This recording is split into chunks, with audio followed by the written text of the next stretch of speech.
नमस्ते। आशा की बैठकी में आपका स्वागत है। दोस्तों, आज मैं भगवती चरण वर्मा की एक कहानी सुना रही हूँ। कहानी का नाम है प्रायश्चित। तो सुनिए कहानी प्रायश्चित। अगर कबरी बिल्ली घर भर में किसी से प्रेम करती थी तो रामू की बहू से, और अगर रामू की बहू घर भर में किसी से घृणा करती थी तो कबरी बिल्ली से। रामू की बहू 2 महीना हुआ मायके से प्रथम बार ससुराल आई थी। पति की प्यारी, सास की दुलारी, 14 वर्ष की बालिका। भंडार गृह की चाबी उसके करधनी में लटकने लगी। नौकरों पर उसका हुक्म चलने लगा और रामू की बहू घर में सब कुछ। सास जी ने माला ली और पूजा पाठ में मन लगाया। लेकिन ठहरी 14 वर्ष की बालिका कभी भंडार घर खुला है तो कभी भंडार गृह में बैठे बैठे सो गई। कबरी बिल्ली को मौका मिला घी दूध पर, अब वह जुट गई। रामू की बहू की जान आफत में और कबरी बिल्ली के छक्के पंजे। रामू की बहू हाड़ी में घी रखते रखते ऊँग गई और बचा हुआ घी कबरी के पेट में। रामू की बहू दूध ढककर मिश्रानी को जिन्स देने गई और दूध नदारद। अगर बात यहीं तक रह जाती तो भी बुरी ना थी। कबरी रामू की बहू से कुछ ऐसा परच गई थी कि रामू की बहू के लिए खाना पीना दुश्वार। रामू की बहू के कमरे में रबड़ी से भरी कटोरी पहुंची और रामू जब आए तब कटोरी साफ चटी हुई। बाजार से मलाई आई, जब तक रामू की बहू ने पान लगाया मलाई गायब। रामू की बहू ने तय कर लिया कि या तो वो घर में वह रहेगी या फिर कबरी बिल्ली। मोर्चाबंदी हो गई और दोनों सतर्क। बिल्ली फंसाने का कटघरा आया। उसमें दूध, मलाई, चूहे और भी बिल्ली के स्वादिष्ट लगने वाली विविध प्रकार के व्यंजन रखे गए। लेकिन बिल्ली ने उधर निगाह तक न डाली। इधर कबरी ने सरगर्मी दिखलाई। अभी तक तो वह रामू की बहू से डरती थी, पर वह अब साथ लग गई, लेकिन इतने फासले पर कि रामू की बहू उस पर हाथ न लगा सके। कबरी के हौसला बढ़ जाने से रामू की बहू का घर में रहना मुश्किल हो गया। उसे मिलती थी सास की मीठी झिड़की, पतिदेव को मिलता था रूखा सूखा भोजन। एक दिन रामू की बहू ने रामू के लिए खीर बनाई। पिस्ता, बादाम, मखाने और तरह तरह के मेवे दूध में औटे गए। सोने का वर्क चिपकाया गया और खीर से भरकर कटोरा कमरे के एक ऊंचे तार पर रखा गया, जहां बिल्ली ना पहुंच सके। रामू की बहू इसके बाद पान लगाने में लग गई। उधर कमरे में बिल्ली आई। ताक के नीचे खड़ी होकर उसने ऊपर कटोरे की ओर देखा, सूंघा, माल अच्छा है। ताक की ऊंचाई अंदाज की ओर देखा। रामू की बहू पान लगा रही थी। पान लगाकर रामू की बहू सास जी को पानी देने चली गई और कबरी ने छलांग मारी। पंजा कटोरे में लगा और कटोरा झंझनाहट की आवाज़ से फर्श पर। आवाज़ रामू की बहू के कान में पहुंची। सास के सामने पान फेंक कर वह दौड़ी। क्या देखती है, फूल का कटोरा टुकड़े टुकड़े, खीर फर्श पर और बिल्ली डट कर खीर उड़ा रही है। रामू को बहू को देखते ही कबरी चंपत। रामू की बहू पर खून सवार हो गया। न रहे बास न बजे बांसुरी। रामू की बहू कबरी की हत्या पर कमर कस ली।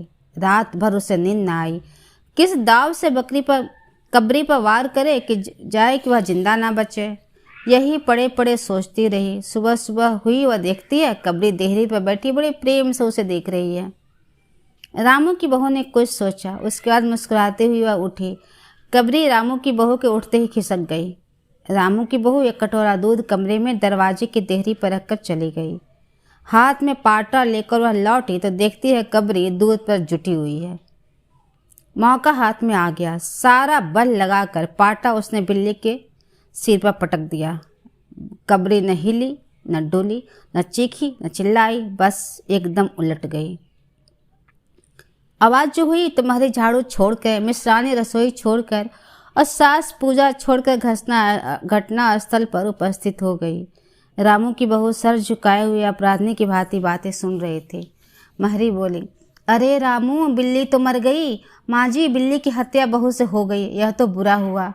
मिश्रानी बोली, माँ जी, बिल्ली की हत्या आदमी की हत्या के बराबर है। हम तो रसोई ना बनावेंगी जब तक बहू के सिर पर हत्या रहेगी। सास जी बोली, हाँ ठीक तो कहती हो, जब तक बहू के सिर से हत्या न उतर जाए तब तक कोई पानी पी सकता है न खा सकता है। बहू, यह क्या कर डाला? महरी ने कहा, फिर क्या हो, कहो तो पंडित जी को बुलाया है। सास की जान में जान आई। अरे हाँ, जल्दी दौड़ के पंडित जी को बुला ला।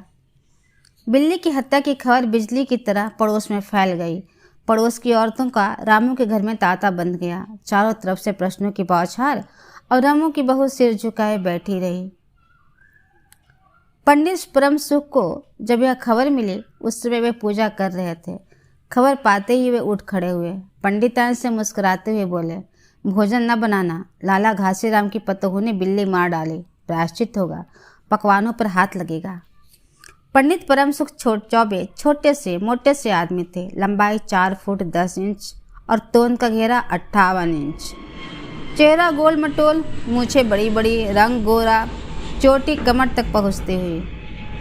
कहा जाता है कि मथुरा में जब पसेरी खुराक वाले पंडितों को ढूंढा जाता था तो पंडित परम सुख जी की उस लिस्ट में प्रथम स्थान दिया जाता था। पंडित परम सुख पहुँचे और कोरम पूरा हुआ। पंचायत बैठी। सास जी, मिश्रानी, किस्नू की माँ, छन्नू की दादी, पंडित परम सुख। बाकी स्त्रियां बहुत से सहानुभूति प्रकट कर रही थी।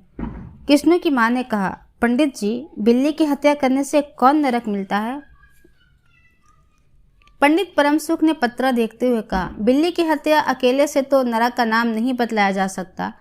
वह मुहूर्त भी अगर मालूम हो जब बिल्ली की हत्या हुई तब नरक का पता लग सकता है। यही कोई 7 बजे सुबह, मिश्रानी जी ने कहा। पंडित परम सुख ने पन्ने पलटे, अक्षरों पर अंगुलियां चलाई, माथे पर हाथ लगाया और कुछ सोचा।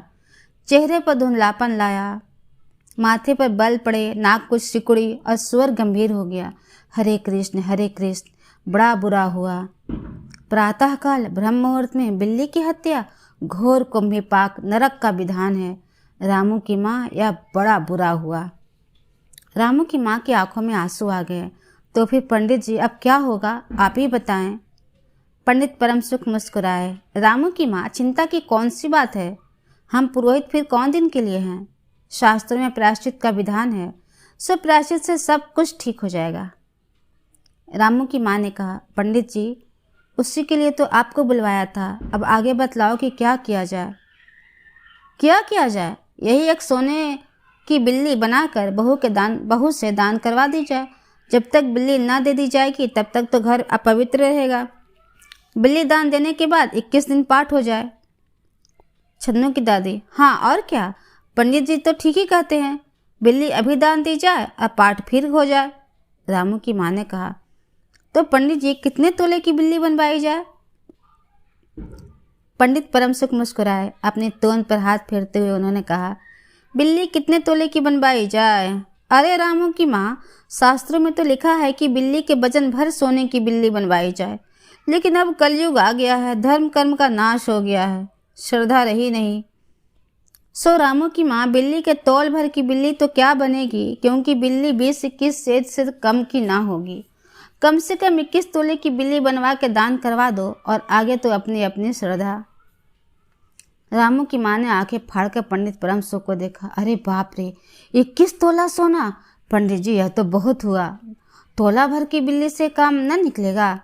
पंडित परम सुख हंस पड़े। रामू की माँ, 1 तोला सोने की बिल्ली? अरे रुपये का लोभ बहू से बढ़ गया।